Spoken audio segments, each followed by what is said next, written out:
जय गुरुदेव। भूमंडल के इकलौते मसीहा युग महापुरुष परम संत बाबा जय गुरुदेव जी महाराज का अवतरण दिवस संयोग वर्ष 1 जनवरी है। उनका जन्म 1 जनवरी सन 1896 ईस्वी तदनुसार मार्गशीर अगहन पूर्णिमा संवत 1952 दिन बुधवार को ग्राम खितौरा तहसील भरथना जिला इटावा उत्तर प्रदेश में हुआ था। इनके पिता का नाम पूजनीय राम सिंह और माताजी का नाम पूजनीय मोहिनी देवी था। बचपन में बाबा जी की उम्र 4 से 5 वर्ष की ही रही होगी। माँ का स्वास्थ्य ठीक नहीं था। ममतामयी माँ ने वात्सल्य के प्रेम में अपने बेटे को निकट बुलाया, सिर पर हाथ फेरते हुए कहा कि बेटे, मेरी 2 बात याद रखना, एक तो शादी मत करना, मेहनत की रोटी खाना, और दूसरा अपना जीवन प्रभु की खोज में लगा देना और प्राप्त कर लेना। इसी के बाद माँ ने अपना चोला छोड़ दिया।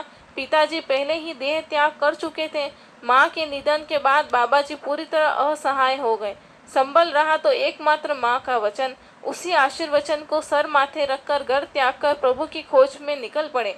समाज की स्वाभाविक मान्यता के अनुसार साधु मंडलियों को प्रभु के निकट जानकर उन्हीं के साथ लग गए। कुछ पाने की लालसा इतनी प्रबल थी कि उस अभिलाषा को पूरा करने के लिए सेवा का व्रत ले लिया।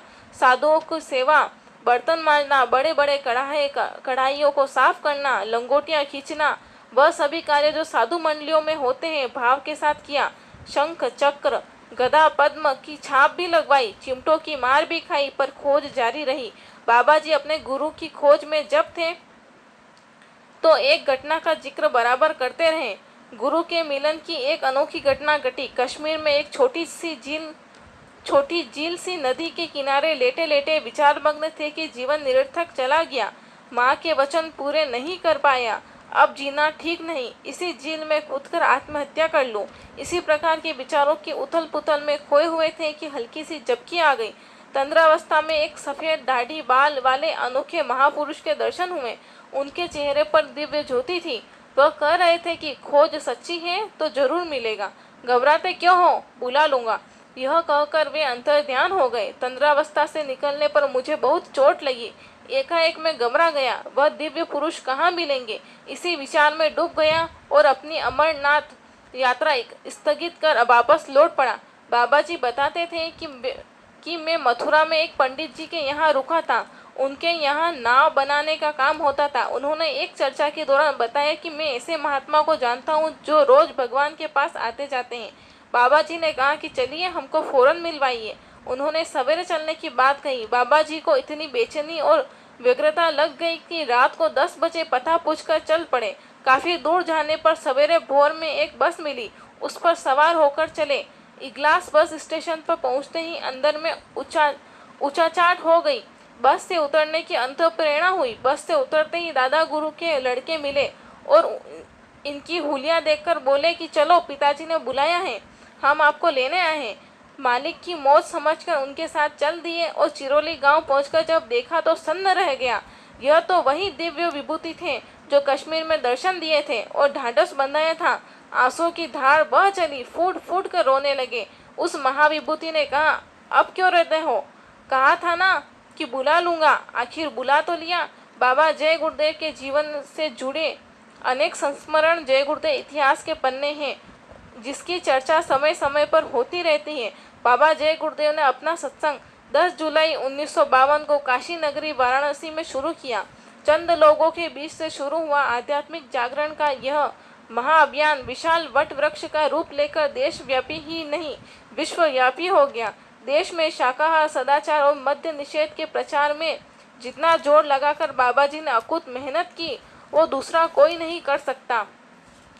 उनके प्रचार और वाणियों का प्रभाव यह रहा कि 20 करोड़ लोगों ने शाकाहार, सदाचार और मद्य निषेध अपनाकर अपना जीवन बदल लिया। हृदय परिवर्तन की यह लहर उनकी प्रसिद्धि का आधार बन गई। आज देश में और विश्व में तमाम राष्ट्रों में फैले बाबा जय गुरुदेव के अनुयायियों की संख्या करोड़ों में है। बाबा जी ने अपने मुखारविंद से बताया कि पंजाब में मुझे एक त्रिकालदर्शी महात्मा मिले। उन्होंने मुझे भूत, भविष्य और वर्तमान का ज्ञाता बनाने की बात कही। हमने इनकार कर दिया।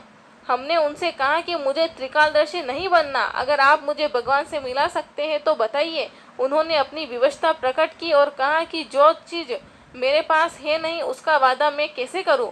बाबा जी ने उनसे कहा कि जब आप भविष्यदर्शी हैं तो मेरा हाथ देखकर बताइए कि क्या मेरा अभीष्ट भविष्य में पूरा होगा कि नहीं। उन्होंने हाथ देकर कहा कि आगे 6 महीने में तुम्हारे उद्देश्य की पूर्ति का संयोग दिख रहा है, पूरब की ओर चले जाओ। बाबा जय गुरुदेव जी महाराज ने 1952 से लेकर 1972 तक देश में कई करोड़ लोगों का जन जागरण किया। इसके लिए उन्होंने देश में विभिन्न भागों में सघन सत्संग दौरे किए। बहुत बड़ी संख्या में लोगों को जय गुरुदेव धर्म प्रचारक संस्था मथुरा से जोड़ा। अपने सदाचार, मौलिक अधिकारों की रक्षा, नग्न सिनेमा और शराब से बचाव, गर्भपात, भ्रूण हत्या और परिवार नियोजन जैसे जघन्य अपराधों के प्रति जन चेतना जगाने के कारण आपातकाल में परम पूज्य बाबा जय गुरुदेव जी महाराज ने 21 महीने जेल में रहना पड़ा तथा उन्हें अकारण हथकड़ी और बेड़ी की तहनाई सजा भुगतनी पड़ी। आपातकाल का समय भारतवर्ष के लिए प्रजातंत्र के इतिहास में एक काला अध्याय है जो निरंकुश शासन की मनमानियों एवं अत्याचारों के लिए जाना जाएगा। 23 मार्च सन 1977 को बाबा जय गुरुदेव तिहाड़ जेल नई दिल्ली में से रिहा हुए। तभी से यह तिथि मुक्ति दिवस के रूप में मनाई जाती है। बाबा जय गुरुदेव ने समूचे देश के लोगों को जगाने के लिए अनेक ऐतिहासिक यात्राएं, काफिले निकाले। उससे बहुत अधिक बेशुमार संख्या में लोग परमार्थ और भक्ति के मार्ग पर चल पड़े। उन्होंने जय गुरुदेव नाम प्रभु का जगाकर जय गुरुदेव नाम का व्यापक प्रचार किया। जय गुरुदेव नाम की जहाज लगाई, आवाज दी कि इस जहाज में जो बैठ जाएगा वह पार जाएगा। अगर सृष्टि के सभी जीव जय गुरुदेव नाम की जहाज पर चढ़ जाएं, तो यह जहाज सारी सृष्टि के जीव को पार करेगा। अपने पीछे करोड़ों करोड़ भक्तों की साध संगत को छोड़कर विश्व का यह मसीहा महाविभूति 18 मई सन 2012 को निजधाम गमन कर गए। उनके निजधाम गमन के पश्चात बाबा जी के एकमात्र उत्तराधिकारी और जय गुरुदेव धर्म प्रचारक संस्था मथुरा उत्तर प्रदेश के राष्ट्रीय अध्यक्ष पूज्य महाराज जी के हाथों संस्था की बागडोर आई। वह अपने गुरु महाराज के पग चिन्ह पर चलते हुए उनके आदेश के अनुसार नए लोगों के लिए नामदान को सरल कर नामदान दे रहे हैं। गुरु महाराज के मिशन और कार्यों को निरंतर आगे बढ़ाने में लगे हुए हैं। उनके नेतृत्व में संस्था बराबर प्रगति के पथ पर चल रही है। यह जन भावना सबके अंदर घर कर गई है कि देश का भला अब जय गुरुदेव धर्म प्रचारक संस्था मथुरा के संदेशों पर अमल करके अपने आचरण में उतारने से होगा।